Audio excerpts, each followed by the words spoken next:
Okay, great. So thanks for coming in this afternoon. Better than tomorrow when we're going to have the wintry weather all morning. So enjoy this day. It's my pleasure to introduce our speaker tonight. Dr. Courtney Falk is an information security professional with over 10 years of experience in government, academic, and public sectors. He earned his PhD at Purdue University and 2 other degrees from Purdue University. So he's one of our own. His research area was in applications of natural language processing and to information security problems. He currently works as a senior research scientist for Optiv in their Global Threat Intelligence Center. And with that, I am happy to turn it over to Courtney. Thank you, Jerry. So as Jerry mentioned, I'm a Purdue graduate. I've done about 5 years of these seminars, so it feels good to be on the other side for a change. Time permitting, I'd like to do a little participation at the end. So if anything I say generates a great idea or like a spark, let's make sure to get that out there at the end. So I work for a company called Optiv. Within Optiv, we have a small group called the Global Threat Intelligence Center. So we're about 10, 12 people. What we do, we call threat intelligence, which is kind of a loose term in the industry, but most of us here in the GTIC have either law enforcement or intelligence backgrounds. So the way we do threat intelligence is very similar to the way the intelligence or the military intelligence will do it, and I'll give you a brief overview on what that'll look like. If you want to find more about what I've written or some of the resources, you can find it on LinkedIn or ResearchGate. Not everything I write ends up getting published out in the wild, so you'll find more on there than you will in like JSTOR.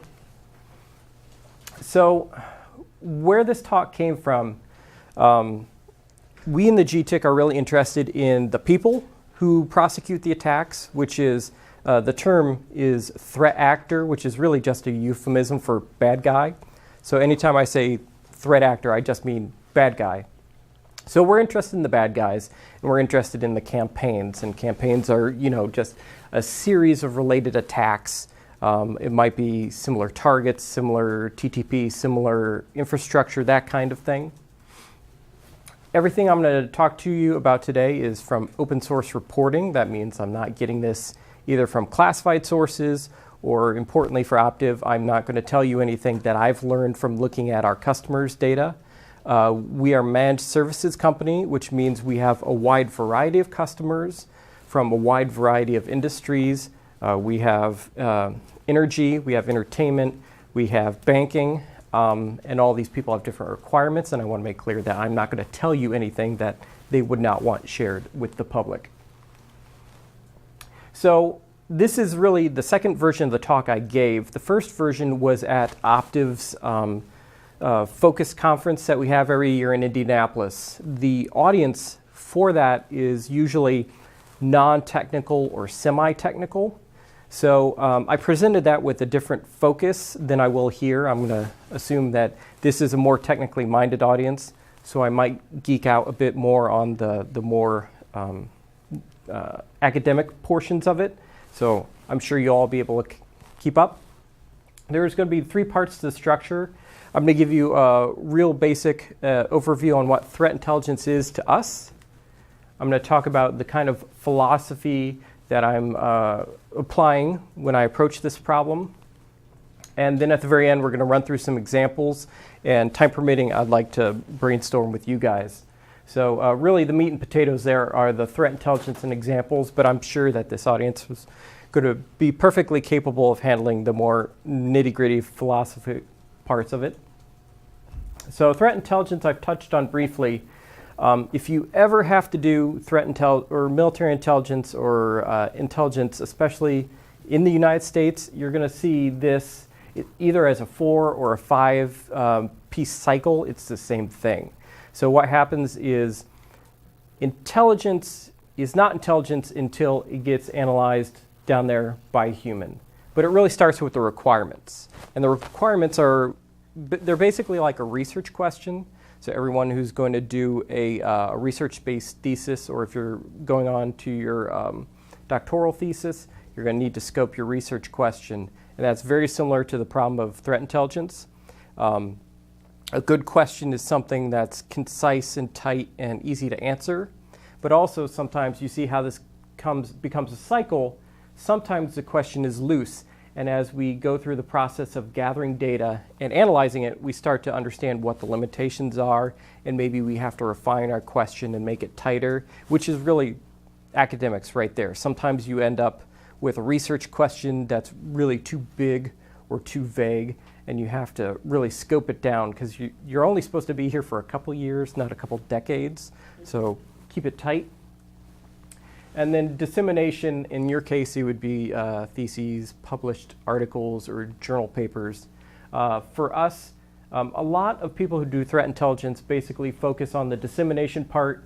They disseminate artifacts. The term of art is indicators of compromise, and there's various standards published, XML and JSON formats that you can use, but those would be things like signatures for binaries that would identify malware, or signatures of network traffic that might identify cryptocurrency mining, these kinds of things. And as you look at this diagram, it kind of puts that into more context because, yes, that is a product of threat intelligence, and you see the analysis that feeds into dissemination. There needs to be that analysis there behind it, but a lot of people just go out and they subscribe to a data feed and they ingest these indicators and they say we're doing threat intelligence. And unless you really understand the quality or the provenance or the background of where this data is coming from, you're kind of doing threat intelligence, but you need to think a little more critically about that. If you ever want to work in threat intelligence, you are going to see this also. This is from industry. This is Lockheed Martin's kill chain, which is a concept that comes from the military world, which is the more morbid kill chain of how do you find a target and how do you destroy a target. This is a defensive-minded kill chain where these are the 7 steps that will happen in any basic network intrusion. The kill chain model is saying you could stop an intrusion at any certain point. So understanding something about recon tells you how you need to harden your perimeter, maybe turn off services. Conversely, how you look at the C2, the command and control, the 6th stage. Are we analyzing our network traffic? Are we looking for suspicious out-of-band things? So it's a fine model in terms of abstractly understanding the way a network intrusion might go, and it's something that you'll need to know just to kind of get a basic conversation going, but there's gaps. One of my favorite complaints is like, how would you model a distributed denial of service attack around the kill chain? Because really it stops either at delivery or partway through the exploit, because denial of service is not interested in installing malware on your machine. It's not interested in exfiltrating anything. So is it an attack because it doesn't engage all 7 steps? We're not going to be too concerned about that today, because a lot of what we're focused on, as I said, are the threat actors, the bad guys, and their campaigns.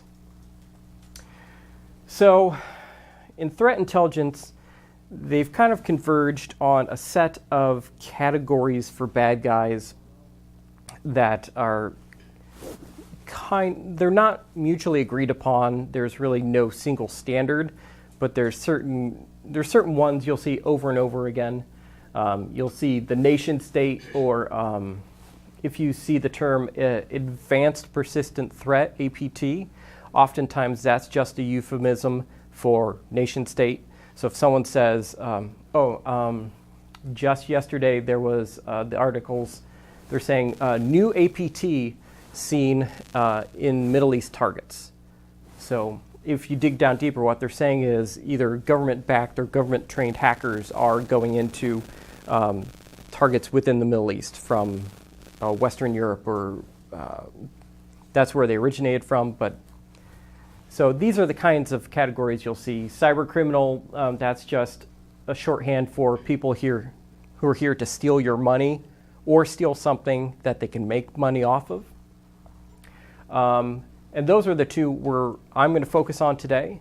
because one of my complaints is when you think this way, when you think that it's easy to drop your adversary or threat actor into a single bucket and understand something about them, you're really narrowing what you can achieve with threat intelligence, and you're narrowing the logic you're using to think with.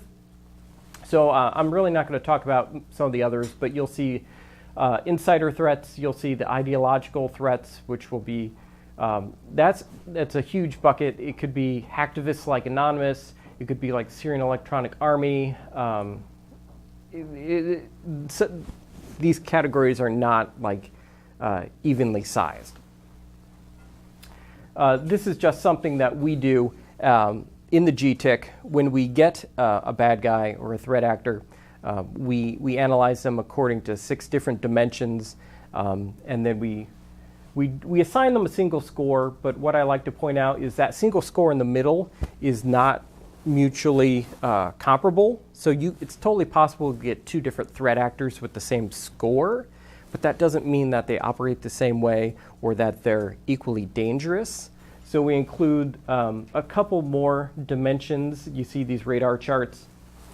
These dimensions it's still kind of narrow, but we're trying to give people semi-technical, non-technical management a way to compare these and perhaps think a little more critically about what threats are going to be important to them. Because remember, we're a services provider. So down here at the bottom, I'm picking on Lazarus Group, which has been attributed to North Korea. And we give them a score of 78. It's a little fuzzy from the graphic, but their abilities they're highly organized. They're very covert in the way they proceed. And we use some of these icons to, at a glance, give an idea of the kind of targets they hit: critical infrastructure, financial services, and telecommunications. So that's just this is an example of a product, something we disseminate with our reporting. So that's the superficial of what threat intelligence is. So let's actually get into this more about threat actor categories, and specifically the nation states and the criminals. So there's a couple different ways you could go about creating groups. You can go top down or bottom up. Those are the 2 general approaches you can take. Most of the people who have gone about creating threat actor categories have gone bottom up. They've kind of pooled people together, and they've said these guys mostly exhibit this characteristic, so we'll create a class over here and we'll call them criminal, or so on and so forth. And that's okay, but there's kind of limits to scalability. And furthermore, my complaint is it kind of obfuscates the logic you should be applying when you think critically about threat actors. Not all cybercriminals are created equal. Just today, there's been a campaign going on. It's been discovered for the better part of a year, but it probably went on longer, and it's called MageCart, M-A-G-E-C-A-R-T. It's been tied to really big breaches: British Airways, Newegg, Ticketmaster. Ticketmaster is the one where MageCart really became identified. And the reporting today from Risk IQ is that they're starting to break out. It's not just this monolithic group that we call MageCart, that there's possibly upwards of 7 different individuals or subgroups that might be lumped together in these different intrusions. So if we just create like really big monolithic categories and we blindly drop people into these categories, we start to lose this kind of fine granularity when we really need to be digging deeper. And I want to kind of establish some logical grounding that we can use to do that. So I talked about no standard definition for these threat actor groups. I talked about how people do this kind of bottom up. This is a little bit of the research I went through. Some of these are government, most of these are industry. But you'll see only like 3 have all the same, only 3 of the threat actor categories really cut across all the different systems that people deploy. You see, SecureWorks is the only person who's really interested in defining a corporate or like industrial espionage kind of threat actor by itself. You see some people break down insider threats between what is intentional, which would be like, I'll pick on Edward Snowden, someone who's knowingly doing something malicious, versus, if you have an absent-minded employee who bumps a server rack and the whole system goes down, that would not be malicious, but perhaps because of their access, they created a situation inadvertently. So this is the kind of situation we're looking at. There's really no unified system. So how do we approach this in a more logical way? Creating buckets isn't really scalable. So, and more importantly, you should not think about these categories as being mutually exclusive. One of the patterns we're seeing among threat actors in the last year especially is kind of blending across categories. So really, if you used to drop someone in the hacktivist category, well, now they're starting to show signs of being entrepreneurs, and they're actually starting businesses, and they're taking their skills and they're making money off of it. So are they still hacktivists? At what point does that change? And if you wanted to treat these as like primitives and say that any threat actor could be defined as one or more of these, well, every time you decide to create a new category, your model is increasing exponentially. With a sufficiently small model, that's not a huge problem. But what I'm getting at here is that it's not thinking very logically about how we should be defining these groups. So what I was doing was applying some of the abstract ideas I did during my dissertation. One of the things I do in addition to information security is thinking about ontologies and knowledge representation. So I started thinking, are these all the same kind of group? How do they really differ logically? And one big distinction I came up with was kind of functional and structural. So a structural relationship would be something that is like inherent to how the group was formed or how they exist. So the nation state up here, you can't really see the laser, but the nation state up here, that would be a structural relationship. They would be a category created from their structural nature because you don't have a nation state actor without them being part of a larger group. So you're creating this kind of part-whole relationship, and that's the structure versus the criminal. Like you don't go out and get your criminal badge and now you're a certified criminal.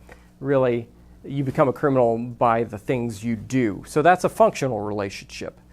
By virtue of you participating in these acts and these events, that is defining you as this particular category. So that's the fundamental distinction I was looking to build upon, is this kind of structural and functional nature. And when we start from that, that's a good way to start designing our, in my case, an ontology or a knowledge representation, so we can start to better classify these. And what we'll see is when you start to commit certain threat actors to certain types of relationships, you're starting to create the logical relationships that'll define whether or not they can and cannot be related. So the kind of joke I include there is, can there be a radical capitalist eco-terrorist threat actor group? So when you think about that, you have to think, what are the kind of belief systems that are being attested to here? Are these belief systems mutually compatible? Do we need to model that in our knowledge base? So let's look at nation-state actors first. So as I mentioned, APTs are usually a euphemism for the nation-states. So we're going to focus solely on the kind of sovereign nations. We're going to kind of gloss over some of the messier situations around the world. When we talk about nation-states, within the scope of this, we're going to talk about police services, intelligence services, military services. These would be groups that are formal parts of the power structure. So in certain places around the world, you might find like paramilitary groups that are not formally part of the government structure, but do kind of follow the tacit orders that are given to them. We're going to exclude that for the time being. So when I say nation state, I mean the formal government power structures that are in place. And also, there's a brief caveat at the bottom. In order to keep this simple, when I talk about espionage, I'm not going to be talking about espionage in the context of like theft for money. So we're just trying to scope this down so we can keep the research question simple. I've already complained about APT before. So when you define a term like this, you're really making this kind of topical. It's kind of scoped in time. What is advanced isn't advanced anymore. Shadow brokers leaked what they said was the toolkit for the National Security Agency. Vault 7, that was the leak for what they attributed to the Central Intelligence Agency.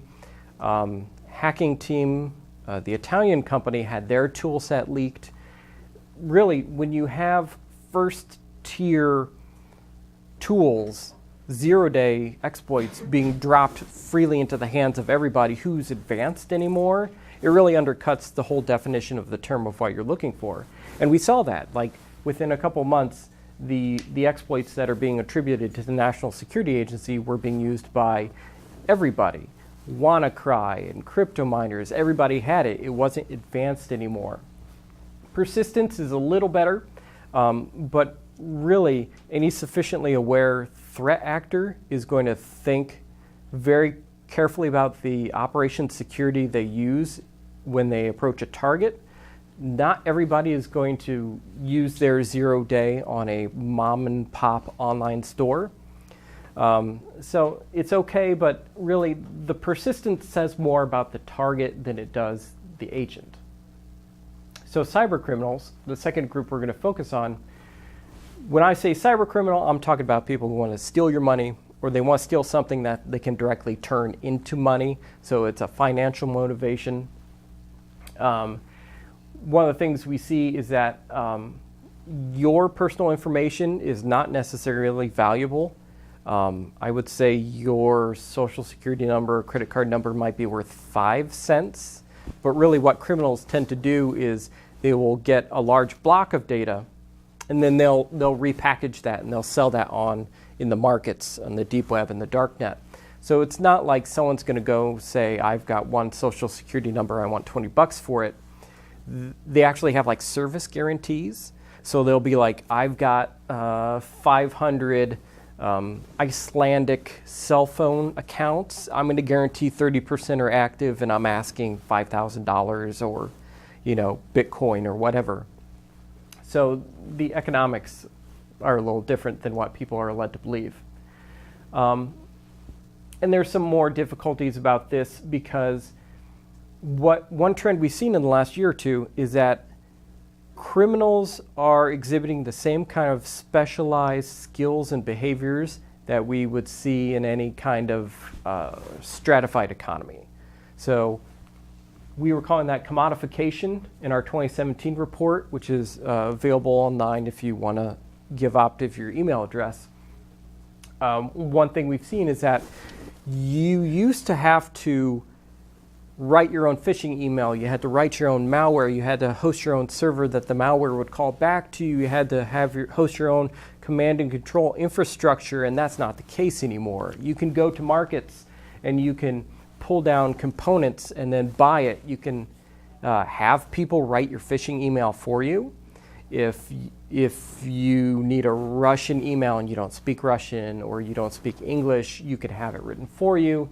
You buy the components, and that lowers the risk, but it keeps the return high. So with enough results, if you throw it out wide enough, you can still make money, which is why ransomware is still a thing, which is why cryptocurrency mining, cryptojacking has become a thing.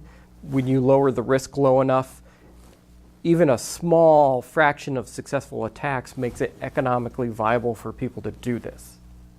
So this is the kind of sophisticated criminal activity we're starting to see. So what I'm really interested in is the blurring of lines between threat actor categories, and specifically for this talk, the nation state and the criminal. I started thinking because when it comes to like geopolitics, throwing around the term criminal becomes rhetoric, right?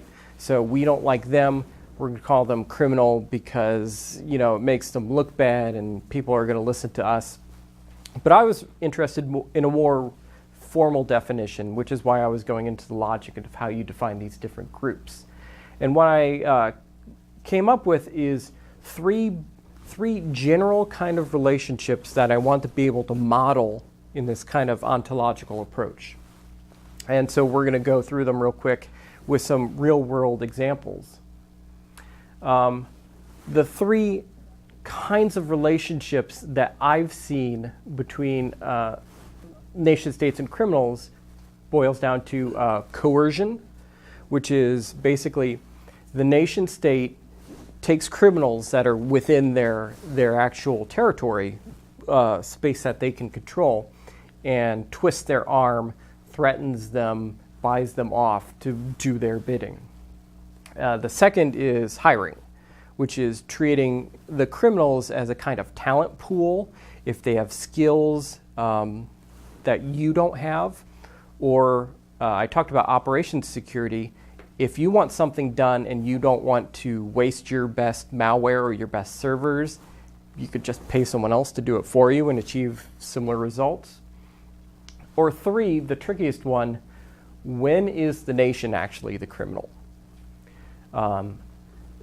So I talked about the kind of functional and structural relationships, and that's why I picked nation state and criminal, because I talked about how nation state is a kind of structural relationship and criminal is kind of functional. So we can look at how these two structural and functional relationships start to connect the different groups together. I started out this project really trying to avoid ethical judgments, but the more I dig into it, it kind of becomes intertwined. So I'll try to make that explicit where I can. So the first relationship, I'm going to pick on Russia and China here, is coercion.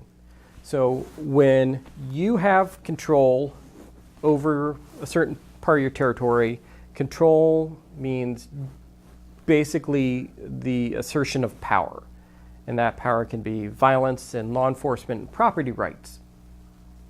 So this kind of relationship is where you go to somebody and you basically say, I know who you are, I know what you do. You're now going to listen to everything I have to tell you. And if you don't, well, we're going to take you off and to the place where no one will ever find you. Which works rather well if you're willing to make that kind of ethical decision, that you're willing to threaten somebody. And the nature of these relationships is often, we know who you are, you will do what we tell you, and furthermore, you're not going to hack anyone within our territory. So typically what that looks like is, like if you're a threat actor based in Russia, you typically will not hack Russian targets. So they're buying themselves this kind of capability, and they're also buying themselves some kind of reprieve.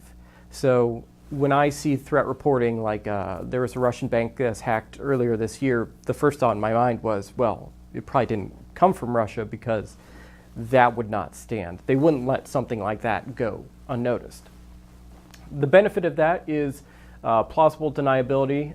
That's a quote from President Putin. How can I possibly stop it if these are strong patriots? Which that's kind of creepy because it sounds very familiar to other Western leaders. But I mean, yeah, that's a plausible deniability right there. And he's throwing it in people's faces. He's like, well, yeah, it wasn't us. I mean, how can we possibly stop them? The downside is this is not really a stable relationship. And there was an interesting reporting. If you'd like a copy of these slides, by the way, my email's at the end and I'll send it. There are links in here to the primary sources. And one of the sources is a report that This kind of relationship is under strain within Russia because new tools, cryptocurrency especially, is creating a situation where the Russian government cannot use tools like access to banks and financial transfers to exert power over these threat actor groups. Now they can literally create their own money, they can move it on the dark net, so that's starting to take away some of the levers of power. So long term, that might be a bad kind of situation to get yourself into. The second relationship is when you hire the bad guys yourself. So these mugshots here at the bottom, they belong to a group that's been attributed to, they're called the Mebna Institute. I'm sorry, I don't speak Farsi. These are mugshots from FBI, DHS, DOJ indictment. So what this means is the DOJ was comfortable enough in the level of confidence in the intelligence that they're willing to bring a criminal charge. And what this means, they're basically willing to burn the ways that they gathered this intelligence. So when you present something in court, usually you have to prove where it came from and why you have confidence in that. And that's why you often see a gap between intelligence and law enforcement, because the intelligence are like, we've spent years getting this information. We can't tell you how we got it, because then that gets burned. So when you see actual indictments come down for named groups, either the Institute or the Internet Research Agency, someone has made the decision that I'm willing to burn all this hard work for the sake of this indictment. And that's not something that you'll see approached lightly, at least within the United States. I can't speak to other justices around the world. This kind of situation, they were actually hiring the group and they were giving them tasking, and then what would happen would be the group would get to sell this back. So they would go out, they'd get tasking to steal intellectual property, and then they would sell this back to Iranian-based universities, research institutes, and companies. Because while there's been a long tradition of trade bans and so on and so forth, there's still an indigenous industry in Iran that is very eager and interested to build their own things. So this is very valuable to them. The pros of this kind of approach are, well, the U.S. government has turned to contracting very heavily. I mean, it's quick and it's easy. You can have short-term contracts. You can define the requirements. The downside is, I mean, if you hire them, someone else can hire them. They might not be available, so on and so forth. And the third and the final category is, when are you yourself the bad guy? So this was some reporting we are working on. Lazarus Group is the biggest, best-known group that's been attributed to North Korea. It's been traced back to particular military intelligence groups. And something that I was really interested in is internet access in North Korea is so very limited and so very restricted. It seems silly to think that it's some group of bad guys in the back alleys. Because access is so limited, you don't get the sufficient population to create that kind of criminal underworld kind of interest. So it really makes the case, it makes deniability really difficult when it's the small body of people who could possibly be using the network for this kind of malicious activity. I mean, the pros of this are obvious. You call all the shots. The downside is it's really not deniable. But I mean, at this point, do they really care? So those were the three kind of relationships. This one really highlights what I was harping on about the structural relationships versus the functional. If a criminal was also a structural relation, then you would have to create a whole new category called the nation state that is a criminal. But really, I mean, there's nothing to say that next week North Korea couldn't turn around and tear down the fence at the DMZ and throw their tanks in the ocean. We really live in weird times. I wouldn't doubt that as a possibility. So if you create that kind of structural relationship, you're locking someone in to a situation that might not be representative of the future. When I gave this talk in Indianapolis, a fellow came into the room from Berkeley, Dr. Clifford Stoll.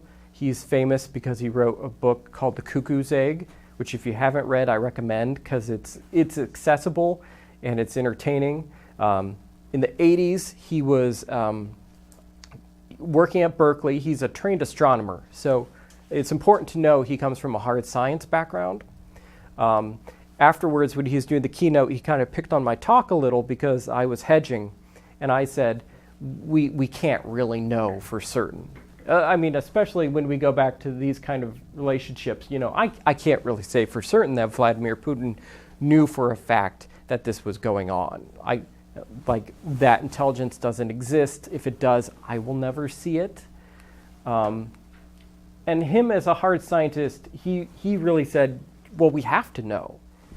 But in terms of like philosophy and epistemology, there's levels of certainty that we can define and be comfortable with. But what's interesting about his situation is, as an astronomer, as a hard scientist, he wanted to know for certain. So this was 86. This is literally when phones used electromechanical switches. So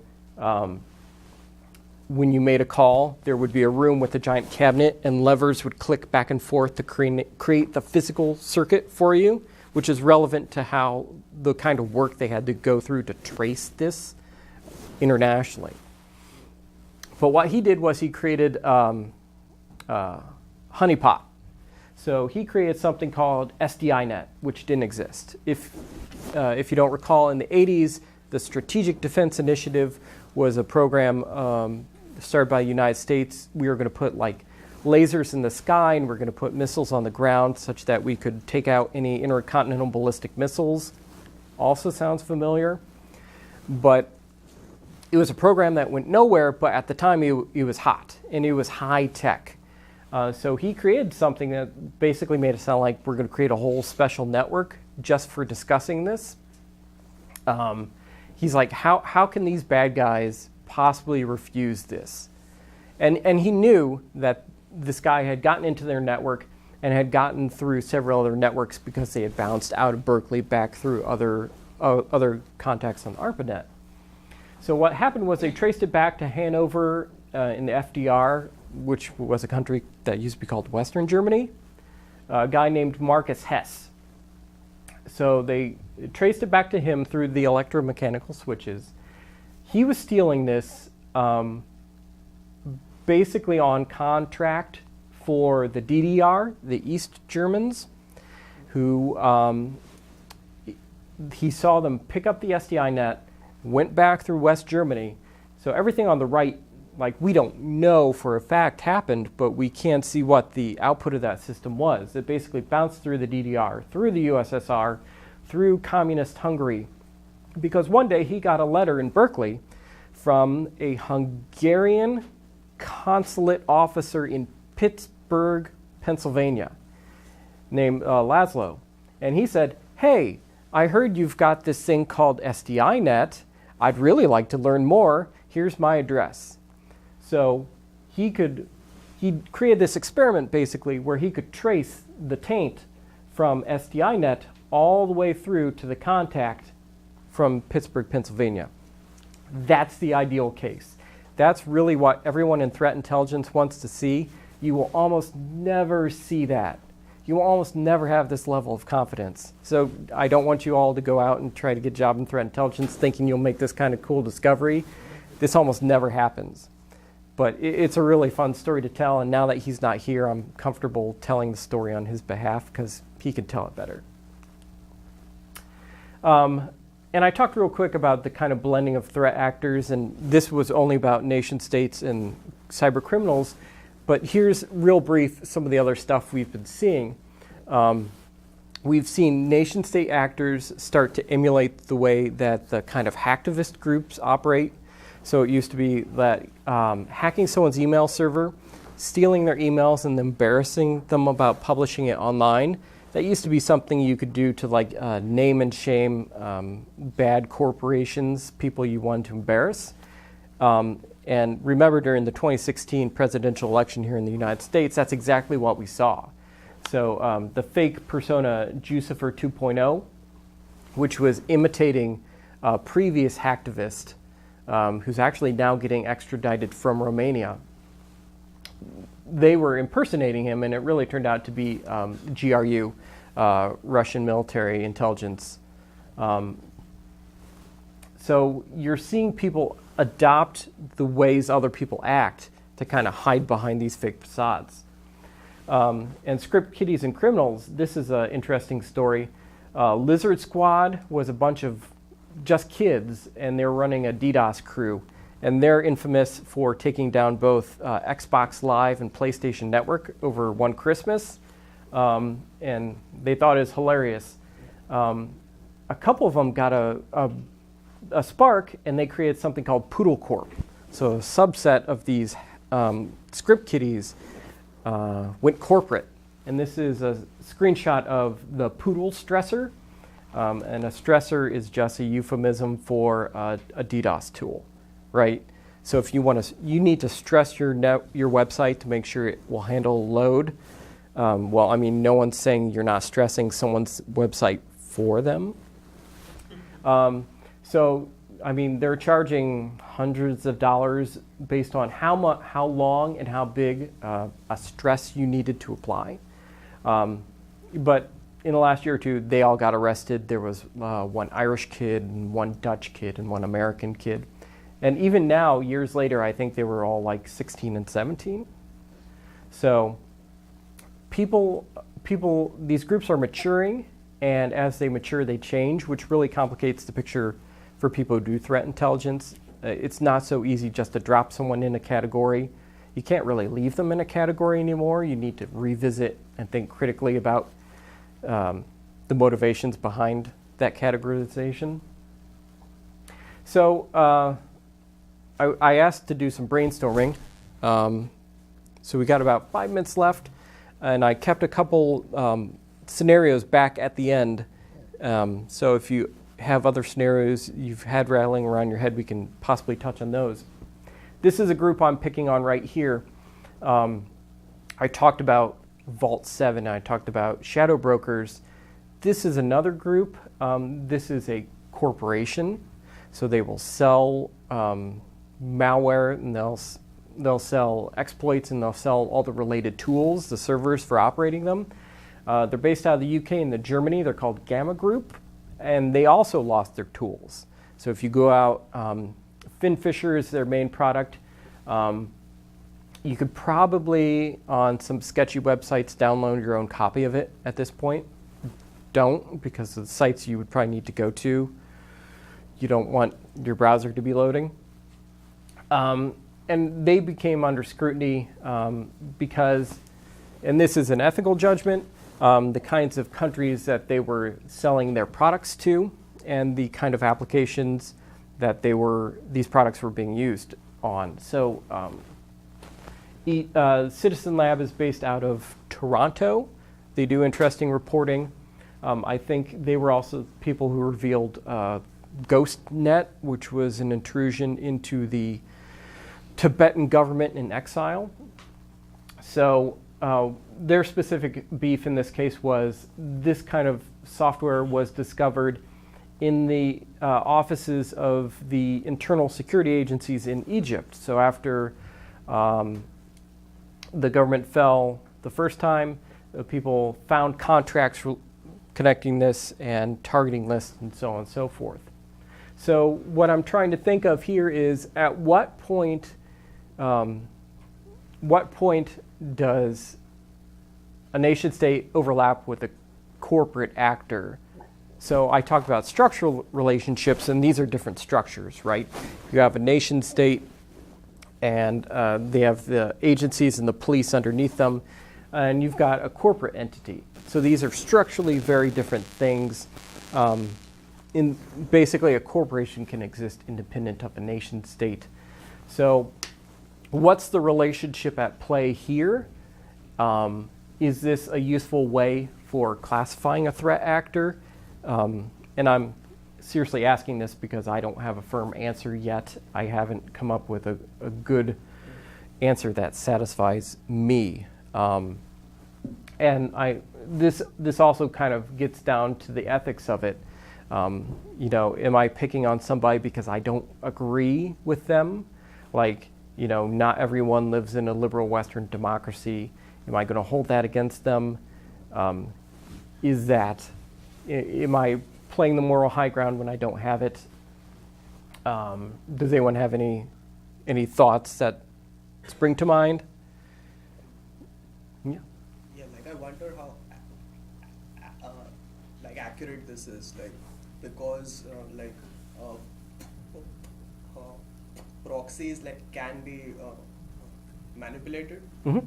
and plus if you have an anonymous network like Tor or something, I don't know how accurate this is, or it might be some bad guys intentionally trying to mislead us, I don't know.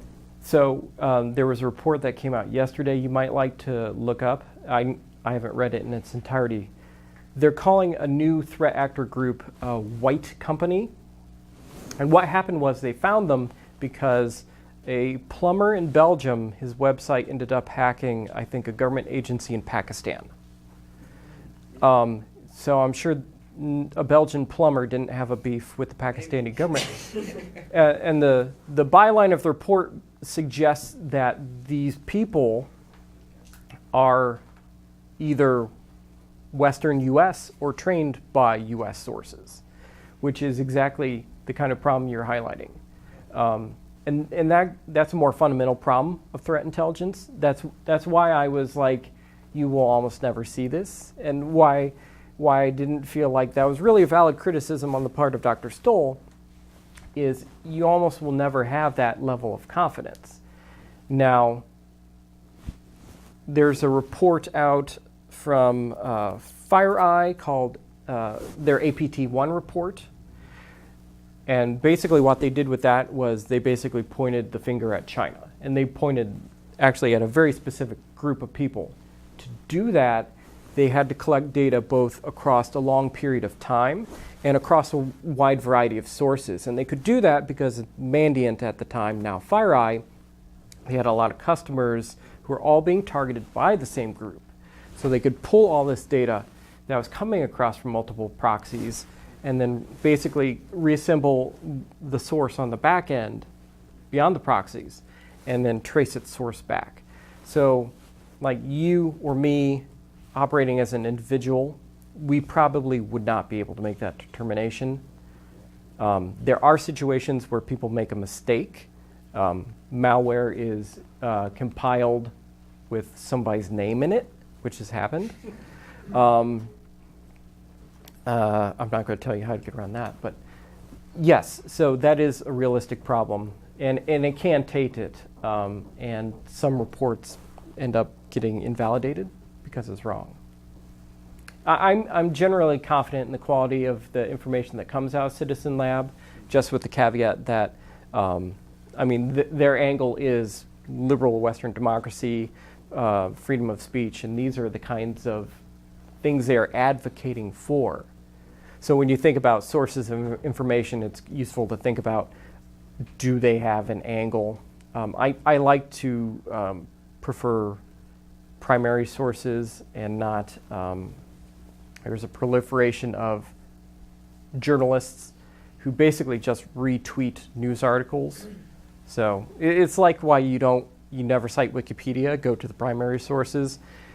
Try not to cite the journalist and try to dig back to the primary reporting that would come from either a nonprofit like this or a company, if you're comfortable with that. And then also, where's this company located? Who are they staffed by? So on and so forth.